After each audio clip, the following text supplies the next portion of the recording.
여러분, 안녕하세요. 여러분의 첫 번째 한국 융심리학자 유튜버입니다. 왜 어떤 사람은 속마음을 이야기하지 않고 또 어떤 사람은 굳이 말하지 않아도 될 것까지 다 말할까요? 이런 소통 방식의 차이 때문에 가족 안에서 오해가 생기고 때로는 깊은 갈등으로 번지기도 합니다.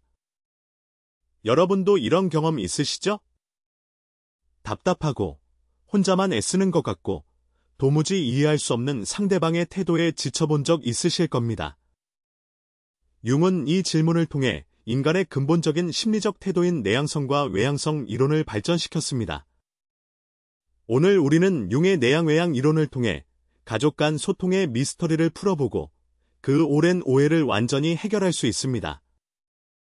융의 심오한 지혜가 우리 한국 가족의 현실에 어떻게 적용될 수 있는지 함께 탐구해 볼 것입니다. 이 영상을 통해 여러분은 사랑하는 사람들과의 관계에서 더 깊은 이해와 평화를 찾을 수 있을 겁니다. 시작하기 전에 구독과 좋아요로 응원해 주시면 더 많은 분들이 이 지혜를 나눌 수 있습니다. 진심으로 감사드립니다. 우리가 가족 안에서 겪는 소통의 어려움은 단순히 성격 차이 때문이라고 치부하기 쉽습니다. 하지만 융의 관점으로 보면 이것은 단순한 성격 차이가 아닙니다. 그것은 우리 내면의 깊은 곳에 자리 잡은 심리적 에너지의 방향이 다르기 때문입니다. 이 차이를 이해하지 못하면 아무리 노력해도 서로에게 닿지 못하고 헛도는 느낌을 받게 됩니다.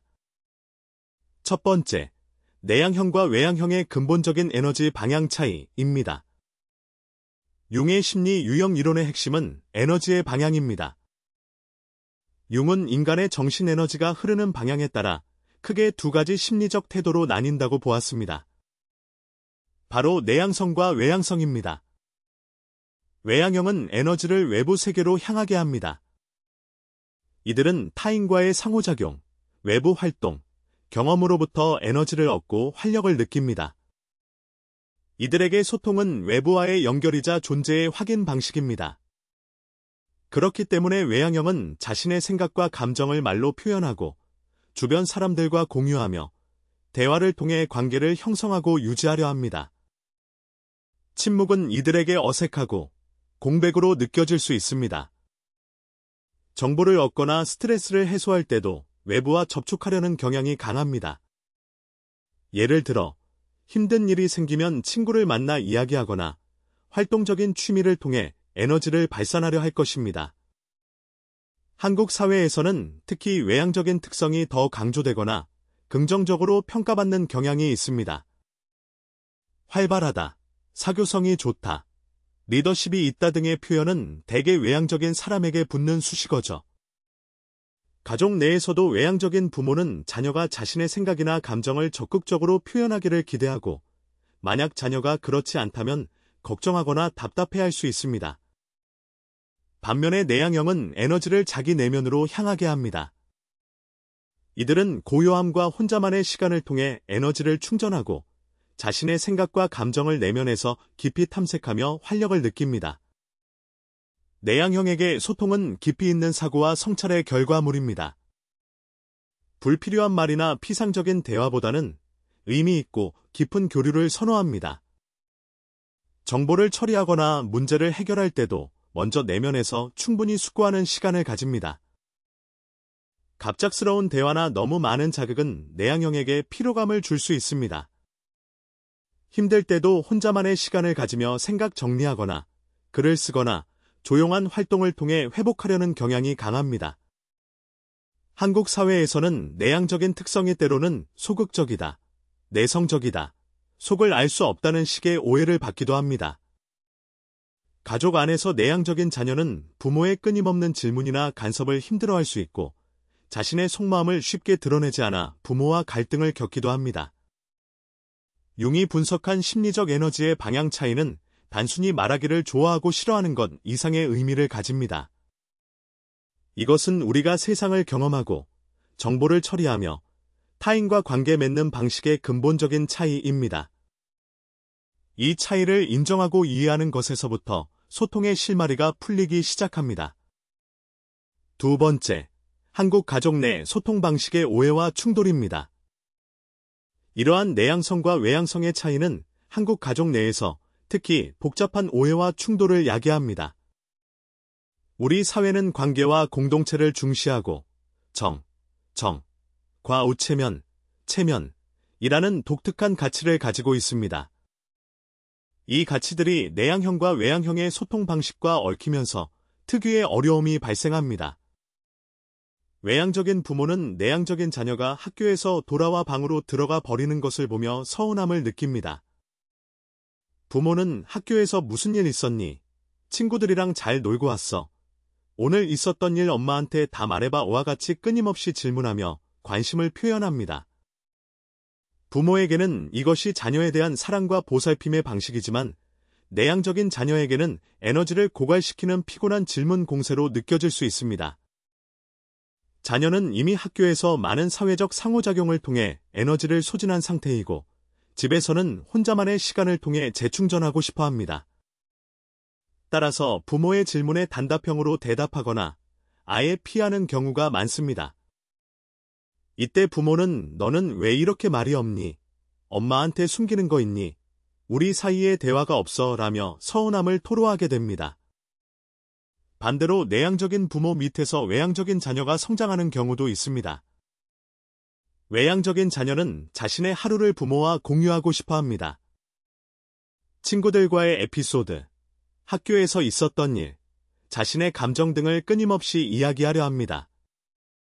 하지만 내향적인 부모는 자녀의 쉴 새 없는 수다에 쉽게 지치고 때로는 좀 조용히 해라, 쓸데없는 말은 줄여라, 엄마는 쉬고 싶다와 같은 반응을 보일 수 있습니다. 자녀는 부모가 자신에게 관심이 없다고 느끼거나 자신의 존재를 부정당하는 느낌을 받을 수 있습니다. 이는 특히 체면 콤플렉스와 연결될 수 있습니다. 외향적인 부모는 자녀가 밖에서 밝고 명랑하며 다른 사람들과 잘 어울리는 모습을 통해 자신의 체면을 세우려 할 수 있습니다. 반면 내향적인 자녀는 부모의 이러한 기대가 부담스럽고 자신의 내면적 진실성과 다른 페르소나를 강요당한다고 느낄 수 있습니다. 융의 이론에 따르면 페르소나는 우리가 사회생활을 위해 쓰는 가면인데 이 가면이 너무 강요되면 진정한 자아, 개성화 과정, 가 억압받을 수 있습니다. 결국 이러한 소통의 불일치는 가족 구성원들 사이에 깊은 오해와 상처를 남깁니다. 외향적인 사람은 내향적인 사람을 차가워 보인다, 무관심하다, 속을 알 수 없다고 판단하기 쉽고 내향적인 사람은 외향적인 사람을 경박하다, 너무 시끄럽다, 생각이 없다, 고 오해하기 쉽습니다. 이러한 오해는 서로의 진심을 왜곡하고 심지어는 상대방의 사랑을 의심하게 만드는 결과를 초래하기도 합니다. 소통 방식의 차이가 단순히 성격 문제가 아니라 에너지 방향의 근본적인 차이라는 것을 이해하지 못한다면 이러한 갈등의 굴레에서 벗어나기 어렵습니다. 세 번째, 그림자와 투사의 역할입니다. 융의 심리학에서 그림자는 우리가 스스로 인정하고 싶지 않은 억압되거나 부정된 자아의 측면들을 의미합니다. 그리고 투사는 이러한 그림자 속 내용을 무의식적으로 타인에게 돌려버리는 심리적 과정입니다. 내향성과 외향성의 차이에서도 그림자와 투사는 소통의 문제를 심화시키는 중요한 역할을 합니다. 융이 말했듯이 우리가 가장 싫어하는 사람이 우리의 그림자를 보여준다는 통찰이 바로 이 지점에서 빛을 발합니다. 예를 들어 매우 외향적인 사람은 자신이 타인에게 의존적이거나 혼자 있는 것에 대한 두려움, 혹은 내면을 깊이 들여다보는 능력의 부족을 그림자로 가질 수 있습니다. 이러한 사람은 내향적인 사람이 조용히 혼자 있는 것을 볼 때 그들의 고요함을 소심함, 부정적임, 사교성 부족 등으로 쉽게 판단하고 비난할 수 있습니다. 이는 사실 외향적인 자신이 인정하지 않는 내향적인 특성에 대한 투사일 수 있습니다. 즉, 자신도 때로는 조용히 쉬고 싶거나 깊이 생각하는 시간이 필요하지만 사회적 기대나 자신의 외향적 페르소나 때문에 그 욕구를 억압하고 그것을 표출하는 타인에게서 불편함을 느끼는 것입니다. 그 결과 외향적인 부모는 내향적인 자녀에게 왜 그렇게 집에만 박혀있니? 나가서 친구 좀 만나봐. 너 그러다 사회생활 못한다와 같은 말을 퍼부을 수 있습니다.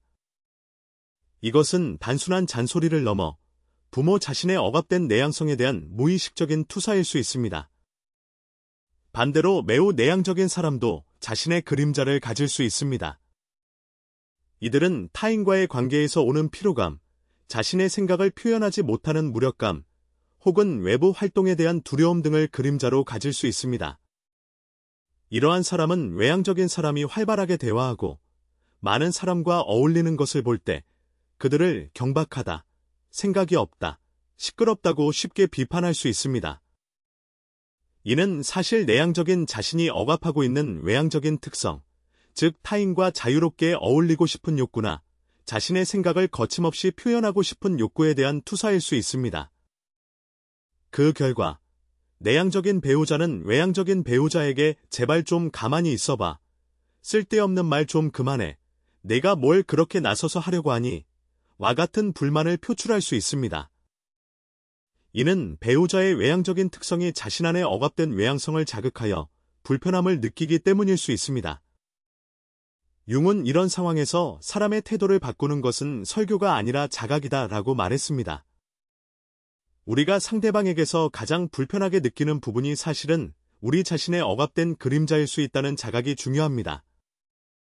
이 자각이 없다면 우리는 끝없이 상대방을 탓하고 비난하며 관계를 악화시키게 됩니다.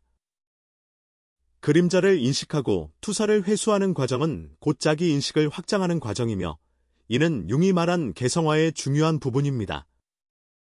개성화는 진정한 자아가 되는 것이 인생의 목표라고 할 정도로 우리 삶의 핵심적인 심리적 성장 과정입니다. 우리가 상대방의 소통 방식에서 불편함을 느낄 때 그것이 나 자신 안에 숨겨진 어떤 측면을 반영하는 것은 아닌지 깊이 들여다보는 연습이 필요합니다. 이러한 자기 성찰을 통해 비로소 상대방을 있는 그대로 이해하고 포용할 수 있는 공간이 열리게 됩니다. 이제 이 심오한 융의 이론을 실제 우리 삶의 이야기 속에 녹여내어 보겠습니다. 민영 씨, 50대, 외향형는 남편 민석 씨, 50대, 내향형, 와의 대화 방식 때문에 늘 답답함을 느꼈습니다. 민영 씨는 퇴근하고 집에 오면 회사에서 있었던 일, 오늘 만났던 친구 이야기, 시어머니와의 전화통화 내용 등 하루 종일 있었던 일들을 남편에게 줄줄이 이야기하고 싶어 했습니다. 민영 씨에게는 이것이 남편과 일상을 공유하고 애정을 확인하는 중요한 방식이었습니다. 남편과 함께 거실 소파에 앉아 얼굴을 마주 보고 이야기하는 시간은 민영 씨에게 에너지를 충전하는 소중한 시간이었습니다. 하지만 남편 민석 씨는 달랐습니다. 민석 씨는 퇴근 후 조용히 신문을 보거나 TV를 켜두고 아무 생각 없이 쉬는 것을 선호했습니다. 민영 씨가 말을 걸면 민석 씨는 대응, 아니, 글쎄와 같은 단답형으로 대답하거나 아예 아무런 반응 없이 침묵할 때가 많았습니다. 민영 씨는 이런 남편의 침묵에 화가 나고 나랑 할 말이 그렇게 없어. 내가 하는 이야기는 다 재미없니? 당신은 나한테 아무것도 궁금하지 않아. 라고 따져 묻곤 했습니다. 그럴 때마다 민석 씨는 한숨을 쉬며 아니, 그냥 피곤해서 그래. 나중에 얘기하자라며 자리를 피했습니다. 민영 씨는 남편이 자신을 피한다고 생각했고 자신을 사랑하지 않는다고까지 느꼈습니다. 식탁 앞 대화에서도 마찬가지였습니다. 민영 씨는 반찬 냄새 가득한 식탁에서 끊임없이 질문을 던졌지만 민석 씨는 그저 밥만 먹을 뿐이었습니다. 민영 씨는 외향적인 성향으로 인해 대화를 통해 문제를 해결하고 감정을 해소하려 했지만 민석 씨의 침묵은 민영 씨의 에너지를 더욱 고갈시켰습니다. 민영 씨는 민석 씨의 침묵을 자신에 대한 무관심이나 심지어는 적대감으로 투사했습니다. 나는 사랑받지 못하고 있구나라는 그림자가 그 관계를 덮었습니다. 어느 날 민영 씨는 용심리학 강의를 듣다가 내향성과 외향성 이론에 대해 알게 되었습니다. 외향형인 자신은 대화를 통해 에너지를 얻고 스트레스를 해소하는 반면 내향형인 남편은 혼자만의 고요한 시간을 통해 에너지를 충전하고 생각하는 시간이 필요하다는 것을 깨달았습니다. 민영 씨는 충격을 받았습니다. 남편의 침묵이 자신을 싫어해서가 아니라 남편의 에너지를 회복하는 방식이었다는 것을 처음으로 이해하게 된 것입니다. 민영 씨는 그날부터 남편에게 말을 거는 방식을 바꾸기 시작했습니다. 민석 씨가 퇴근하고 오면 민영 씨는 즉시 말을 걸기보다 민석 씨가 잠시 자신만의 시간을 가질 수 있도록 거실 소파에 앉아 조용히 책을 읽거나 함께 TV를 보았습니다.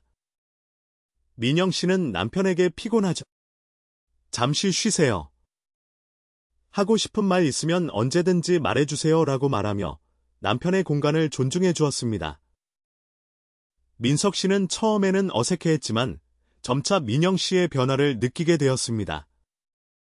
몇 분 혹은 몇십 분 후, 민석 씨가 먼저 민영 씨에게 오늘 회사에서 이런 일이 있었어 라고 말을 건네기 시작했습니다.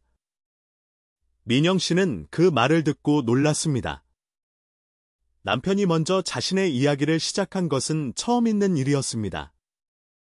민영 씨는 예전처럼 질문 폭탄을 던지기보다 민석 씨의 이야기에 경청하고 필요할 때만 가볍게 반응해 주었습니다.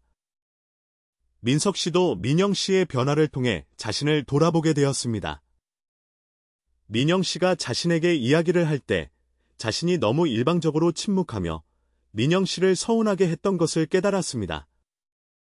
민석 씨는 자신의 내향성이 민영 씨의 외향적인 소통 욕구를 억압했던 그림자를 보게 되었습니다.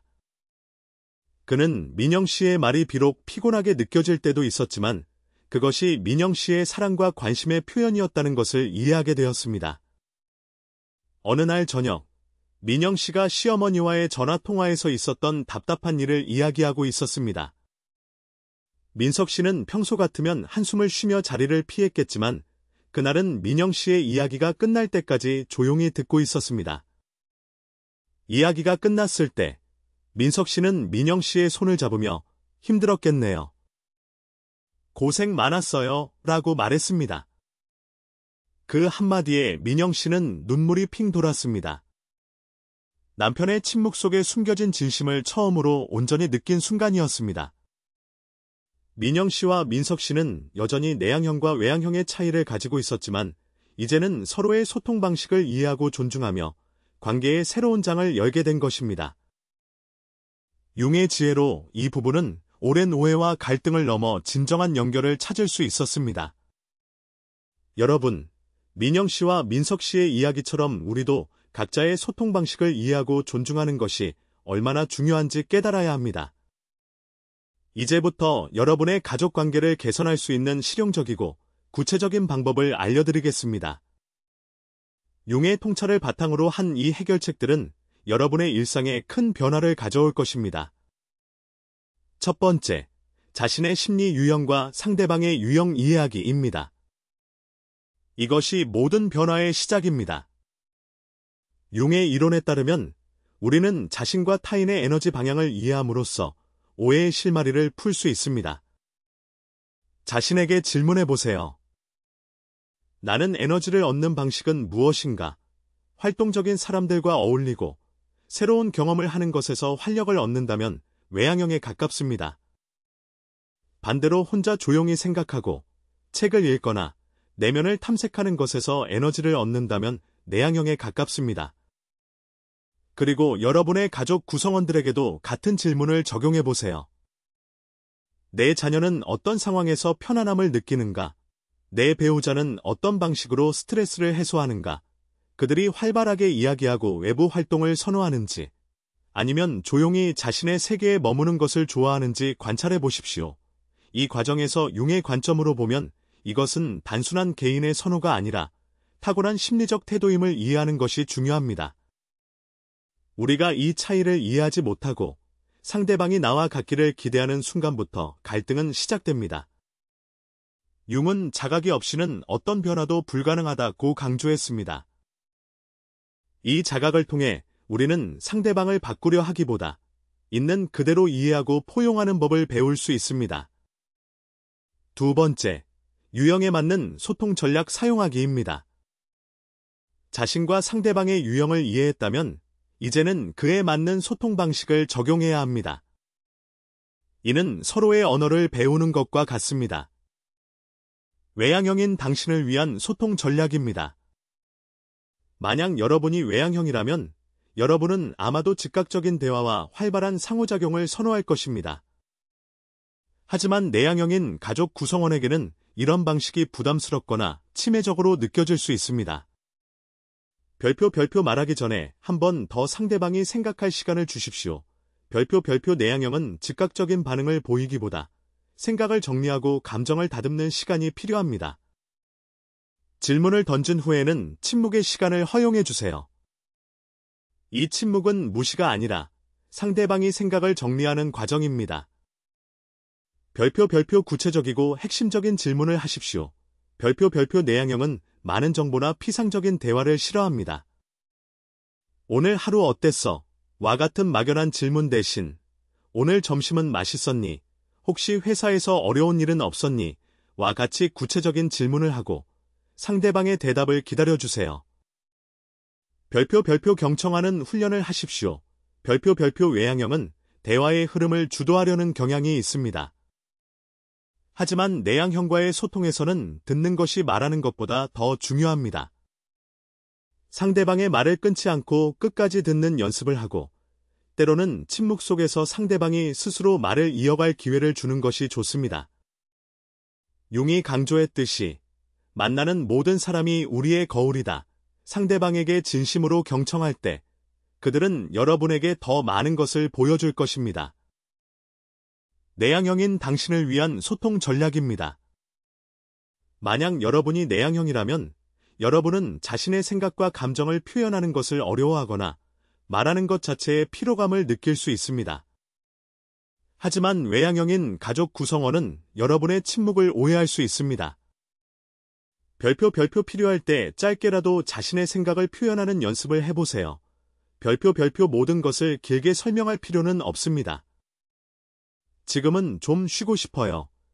나중에 이야기해요. 고마워요와 같이 짧은 한두 문장이라도 자신의 감정이나 요구를 표현하는 것이 중요합니다. 이는 상대방에게 여러분이 생각하고 있으며 무관심한 것이 아님을 알려줍니다. 별표 대화 시간을 미리 정해보세요. 별표 외향적인 가족이 갑자기 말을 걸어올 때 당황스럽다면 지금은 아니지만 저녁 식사 후에 이야기하는 건 어때요? 와 같이 제안하여 여러분이 준비할 시간을 벌 수 있습니다. 별표 필요한 정보를 먼저 제공하세요. 별표 외향형은 궁금한 것을 참지 못하고 질문합니다. 미리 오늘 학교에서 시험이 있었는데 잘 봤어요.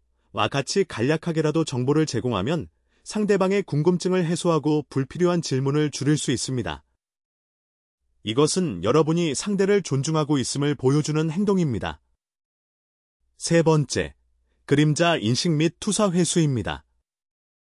우리는 종종 우리가 받아들이기 힘든 자신의 특성을 타인에게 투사합니다. 만약 여러분이 가족 구성원의 특정 소통 방식에 대해 강한 부정적인 감정을 느낀다면 그것은 여러분 자신의 그림자와 관련이 있을 수 있습니다. 별표 내가 가장 싫어하는 사람의 특징 적어보기. 별표 이 연습은 매우 강력합니다. 가족 구성원 중 여러분이 가장 불편하게 느끼는 소통 방식을 가진 사람을 떠올리고 그 사람의 어떤 특성이 여러분을 가장 화나게 하거나 불편하게 하는지 구체적으로 적어보세요. 예를 들어, 너무 말이 많다, 너무 말이 없다, 생각 없이 말한다, 속마음을 말하지 않는다 등. 별표 적은 특성이 나에게도 있을 수 있다는 가능성을 열어두십시오. 별표 우리가 타인에게서 강하게 비판하는 특성은 종종 우리 자신 안에 억압된 그림자일 수 있습니다. 예를 들어, 너무 말이 많다는 사람에게 짜증을 낸다면 여러분은 혹시라도 자신이 남에게 부담을 주거나 말을 너무 많이 할까봐 두려워하는 것은 아닐까요? 아니면 사실은 자신도 그렇게 자유롭게 말하고 싶지만 억압하고 있는 것은 아닐까요?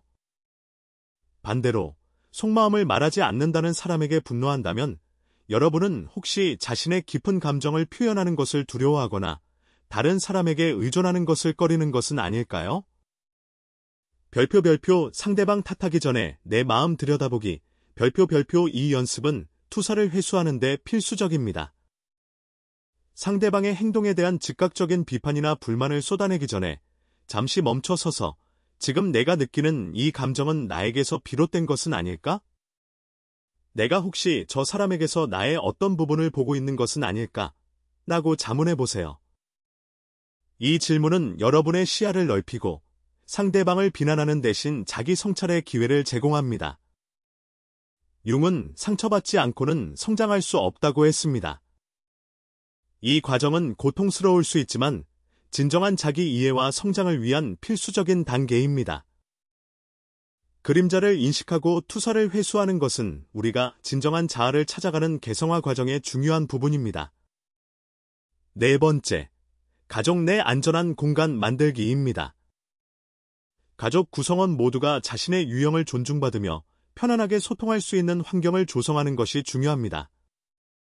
별표 대화의 시간과 공간을 존중하십시오.